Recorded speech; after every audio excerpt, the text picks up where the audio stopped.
Hello दोस्तों, स्वागत है एक और नई वीडियो में। दोस्तों आज का वीडियो बहुत ही खास होने वाला है, क्योंकि आज के इस वीडियो में हम 30 विभेद ऑब्जेक्टिव पर डिस्कस करेंगे, जो कि कई बार एग्जाम में पूछा गया है और पूछे जाने की 100% की संभावना है। और आपको कमेंट बॉक्स में बताना है कि आपको 30 क्वेश्चन में से कम कितना क्वेश्चन सही हुआ। यदि चैनल पर नए हैं तो ज़रूर चैनल को सब्सक्राइब कर लें। चलिए बढ़ते हैं सिंपल क्वेश्चन की तरफ। देखिए क्वेश्चन नंबर 1 में कहा गया कि हमारी आँख में लेंस का काम क्या है। हमारी आँख में लेंस का काम क्या है, तो इसका सही जवाब हो जाएगा आँख की फोकल दूरी को बदलना, इसलिए 1 का सही जवाब सी हो जाएगा। हमारी आँख में लेंस का क्या काम है, तो आँख की फोकल दूरी को बदलना। चलिए क्वेश्चन नंबर 2 की ओर बढ़ते हैं। क्वेश्चन नंबर 2 में कहा गया कि निम्नलिखित में से कौन नोबेल धातु है। क्वेश्चन नंबर 2 में कहा गया कि निम्नलिखित में से कौन नोबेल धातु है, तो इसका सही जवाब हो जाएगा सिल्वर। 2 का सही जवाब भी हो जाएगा। निम्नलिखित में से कौन नोबेल धातु है, तो silver will be right answer हो जाएगा। चलिए अगले क्वेश्चन की ओर बढ़ते हैं। क्वेश्चन नंबर 3 में कहा गया कि मानव शरीर में सबसे छोटी हड्डी कौन सी है। क्वेश्चन नंबर 3 में कहा गया कि मानव शरीर में सबसे छोटी हड्डी कौन सी है, तो स्टेपीज हो जाएगा। 3 का सही जवाब सी हो जाएगा। मानव शरीर में सबसे छोटी हड्डी कौन है, तो stapes will be right answer हो जाएगा। चलिए अगले क्वेश्चन की ओर बढ़ते हैं। क्वेश्चन नंबर 4 में कहा गया कि सबसे बड़ा स्तनपायी कौन सा है। क्वेश्चन नंबर 4 में कहा गया कि सबसे बड़ा स्तनपायी कौन सा है, तो इसका सही जवाब हो जाएगा ब्लू व्हेल। 14 का सही जवाब सी हो जाएगा। ब्लू व्हेल इसका राइट आंसर हो जाएगा। चलिए अगले क्वेश्चन की ओर बढ़ते हैं। क्वेश्चन नंबर 5 में कहा गया कि रासायनिक संकेतों की प्रणाली का प्रतिपादन किसके द्वारा किया गया था, जिसका उपयोग हम आज भी करते हैं, तो इसका सही जवाब हो जाएगा बर्जिलियस के कारण। 5 का सही जवाब सी हो जाएगा। चलिए अगले क्वेश्चन की ओर बढ़ते हैं। क्वेश्चन नंबर 6 में कहा गया कि टमाटर क्या है। क्वेश्चन नंबर 6 में क्या है, टमाटर क्या है। ऑप्शन ए में है सब्जी, बी में है फल, सी में है फली, डी में है खाद्य तरह। तो इसका सही जवाब जल्दी से बताइए, टमाटर क्या है। तो इसका सही जवाब टमाटर एक फल है। 6 का सही जवाब भी है, लेकिन हम लोग उसे सब्जी के तौर पर देखते हैं, लेकिन हम लोग गलत शब्द का इस्तेमाल करते हैं। टमाटर एक फल है। चलिए अगले क्वेश्चन की ओर बढ़ते हैं। क्वेश्चन नंबर 7 में कहा गया कि निम्नलिखित में से किस रंगीन प्रकाश की आवृत्ति सबसे कम है। क्वेश्चन नंबर 7 में कहा गया कि निम्नलिखित में से किस रंगीन प्रकाश की आवृत्ति सबसे कम होती है, तो इसका सही जवाब हो जाएगा लाल। लाल हो जाएगा। 7 का सही जवाब सी हो जाएगा। लाल विल बी राइट आंसर इस क्वेश्चन का। चलिए अगले क्वेश्चन की ओर बढ़ते हैं। क्वेश्चन नंबर 8 में कहा गया कि किस पौधे का वैज्ञानिक नाम ट्यूबरोस है। क्वेश्चन नंबर 8 में कहा किस पौधे का वैज्ञानिक नाम ट्यूबरोसम है, तो इसका सही जवाब हो जाएगा आलू का। आलू का वैज्ञानिक नाम है ट्यूबरोसम। 8 का सही जवाब ये हो जाएगा। चलिए अगले क्वेश्चन की ओर बढ़ते हैं। क्वेश्चन नंबर 9 में कहा गया कि हाइड्रोजन, हीलियम और अन्य आयनित गैसों के तारे के बीच धूल से बादल को क्या कहा जाता है, तो इसका सही जवाब हो जाएगा नेबुला। 9 का सही जवाब सी हो जाएगा। हाइड्रोजन, हीलियम और अन्य आयनित गैसों के तारे के बीच धूल के बादल को क्या कहता था, नेबुला इसका राइट आंसर हो जाएगा।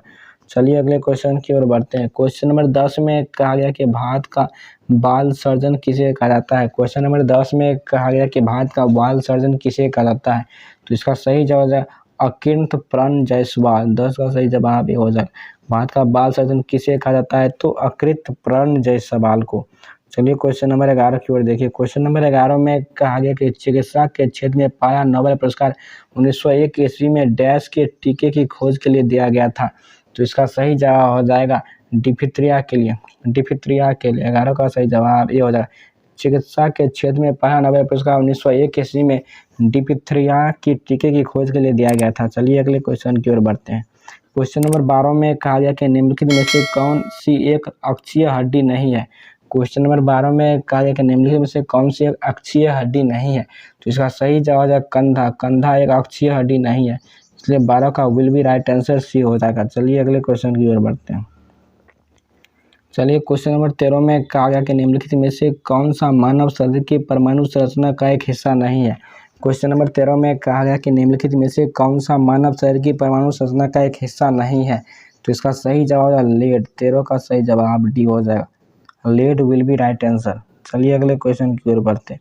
क्वेश्चन नंबर 14 में कहा कि जब आप एक परमाणु के न्यूट्रॉन की संख्या को बदल देते हैं तो इसका बदल जाता है क्या, समस्थानिक, आयन या आवेश या तत्व संख्या, तो इसका सही जवाब हो जाएगा समस्थानिक। जब आप एक परमाणु के न्यूट्रॉन की संख्या को बदल देते हैं तो उसका बदल जाता है समस्थानिक, इसलिए 14 का सही जवाब हो जाएगा समस्थानिक विल बी राइट आंसर। चलिए अगले क्वेश्चन की ओर बढ़ते हैं। क्वेश्चन नंबर 15 में कहा गया कि निम्नलिखित में से किस विद्युत चुम्बकीय तरंग की तरंग दैर्घ्य सबसे कम होती है। क्वेश्चन नंबर 15 में कहा गया कि निम्नलिखित में से किस विद्युत चुम्बकीय तरंग की तरंग दैर्घ्य सबसे कम होती है। तो इसका राइट आंसर हो जाएगा gamma Kiran. Gamma Kiran will be right answer. 15 का सही जवाब डी हो जाएगा। चलिए अगले क्वेश्चन की ओर बढ़ते हैं। क्वेश्चन नंबर 16 में कहा है कि मानव की त्वचा की औसत मोटाई कितनी होती है। मानव त्वचा की औसत मोटाई कितनी होती है। तो इसका सही जवाब हो जाएगा 2 mm। 2 mm होती है मानव त्वचा की मोटाई। तो इसका राइट आंसर होगा 2 mm। चलिए अगले क्वेश्चन की ओर बढ़ते हैं। क्वेश्चन नंबर 17 में कहा गया कि मार्स गैस के प्रमुख घटक क्या है। देखिए इसको स्टार मार्क कर लीजिए, बहुत ही इंपॉर्टेंट क्वेश्चन। मार्स गैस के प्रमुख घटक क्या है। ऑप्शन ए में है मीथेन, बी में है नाइट्रोजन, सी में हाइड्रोजन, डी में है आर्गन। देखिए जो मार्स गैस की जो प्रमुख घटक है वो मीथेन है, इसलिए methane will be right answer. 17 का सही जवाब ए हो जाएगा। मार्स गैस के प्रमुख घटक कौन होता है, तो मीथेन होता है। 17 का सही जवाब हमारा ए हो जाएगा। क्वेश्चन नंबर 18 में कुष्ठ रोग की किस नाम से भी जाना जाता है। क्वेश्चन नंबर 18 में कुष्ठ रोग को किस अन्य नाम से भी जाना जाता है। तो इसका सही जवाब हो जाएगा हैंसेन रोग से। 18 का सही जवाब भी हो जाएगा। कुष्ठ रोग को किस अन्य नाम से जाना जाता है, तो हैंसेन रोग के नाम से। क्वेश्चन नंबर 19 में कहा गया कि वह ग्रीन हाउस गैस कौन सी है जिसे हंसाने वाली गैस भी कहा जाता है। देखिए बहुत ही इंपॉर्टेंट क्वेश्चन जो हर आदमी को पता होगा कि वह ग्रीन गैस कौन सी है जिसे हंसाने वाली गैस भी कहते हैं। तो इसका सही जवाब नाइट्रस ऑक्साइड N2O, जिसे हम हंसाने वाली गैस कहते हैं, लाफिंग गैस भी कहते हैं। इसलिए हमारा सही जवाब हो जाएगा नाइट्रस ऑक्साइड। 19 का सही जवाब सी हो जाएगा nitrous oxide. Nitrous oxide will be right answer इस क्वेश्चन का। देखिए क्वेश्चन नंबर 20 में कहा गया कि कौन सी धातु अधिक वायु प्रदूषण का कारण बनती है। देखिए क्वेश्चन नंबर 20 में कहा गया कि निम्नलिखित में से कौन सी धातु अधिक वायु प्रदूषण का कारण बनती है। ऑप्शन ए में है लोहा, बी में है सीसा, सी में है क्रोमियम, डी में है तांबा। तो इसका राइट आंसर हो जाएगा सीसा। सीसा विल बी राइट आंसर हो जाएगा। 20 का सही जवाब भी हो जाएगा। कौन सी धातु सबसे अधिक वायु प्रदूषण का कारण है, तो सीसा विल बी राइट आंसर। चलिए क्वेश्चन नंबर 21 की ओर बढ़ते हैं। क्वेश्चन नंबर 21 में कहा सेरीकल्चर किससे संबंधित है। देखिए सेरीकल्चर किससे संबंधित है, जल्दी से बताइए सेरीकल्चर किससे संबंधित है। इसका राइट आंसर हो जाएगा रेशम के कीड़े का पालन से। 21 का सही जवाब सी हो जाएगा। सेरीकल्चर किससे संबंधित है, रेशम के कीड़ों को पालना। क्वेश्चन नंबर 22 में कहा सूरज की रोशनी को विद्युत ऊर्जा में परिवर्तित करने के लिए सौर ऊर्जा को डैश का उपयोग करती है। तो इसका सही जवाब फोटोवोल्टिक सेल का। फोटोवोल्टिक सेल का, इसलिए 22 का सही जवाब हमारा ए हो जाएगा। चलिए अगले क्वेश्चन की ओर बढ़ते हैं। देखिए क्वेश्चन नंबर यहाँ 23 होगा, 33 नहीं होगा। क्वेश्चन नंबर 23 में का समान स्वास्थ्य के लिए रक्त में पीएच सीमा कितनी होनी चाहिए। देखिए इसमें रक्त होगा, समान स्वास्थ्य के लिए रक्त में पीएच सीमा कितनी होनी चाहिए, जल्दी से बताइए। इसका राइट आंसर हो जाएगा हमारा 7.35 से 7.45 के बीच। इसलिए 23 का सही जवाब हमारा सी हो जाएगा। 7.35 से 7.45 के बीच होना चाहिए रक्त में। चलिए क्वेश्चन नंबर 24 में गए टॉक्सिकोलॉजी किसका अध्ययन है। क्वेश्चन नंबर 24 में गए टॉक्सिकोलॉजी किसका अध्ययन है। तो इसका सही जवाब हो जाएगा जहर का। टॉक्सिकोलॉजी किसका अध्ययन है, तो 24 का सही जवाब भी हो जाएगा जहर का। चलिए अगले क्वेश्चन की ओर बढ़ते हैं। क्वेश्चन नंबर 25 में कहा गया कि किस प्रक्रिया के द्वारा आहार नली में भोजन आता है। क्वेश्चन नंबर 25 में कहा गया कि किस प्रक्रिया के द्वारा आहार नली में भोजन आता है। तो इसका सही जवाब हो जाए अंतर्ग्रहण। 25 का सही जवाब भी हो जाए। किस प्रक्रिया के द्वारा आहार नली में भोजन आता है, तो अंतर्ग्रहण will be right answer. Question number 26 में न चिपकने वाले बर्तन पर किसका लेप लगा देते हैं।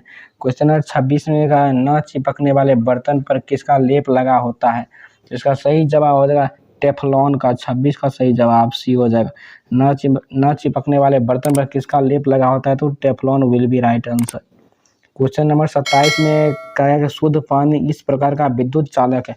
देखिए शुद्ध पानी इस प्रकार का विद्युत चालक है। ऑप्शन ए में औसत, बी में अच्छा, सी में खराब, डी में है सुपर। तो देखिए इसका सही जवाब हो जाएगा खराब। शुद्ध पानी इस प्रकार का विद्युत चालक बहुत खराब होता है, इसलिए 27 का सही जवाब सी हो जाएगा हमारा। चलिए अगले क्वेश्चन की ओर बढ़ते हैं। क्वेश्चन नंबर 28 में निम्नलिखित में कौन सा सही है। क्वेश्चन नंबर 28 में निम्नलिखित में से कौन सही है। तो इसका सही जवाब है गेहूं रबी की फसल है, बाकी सब गलत है।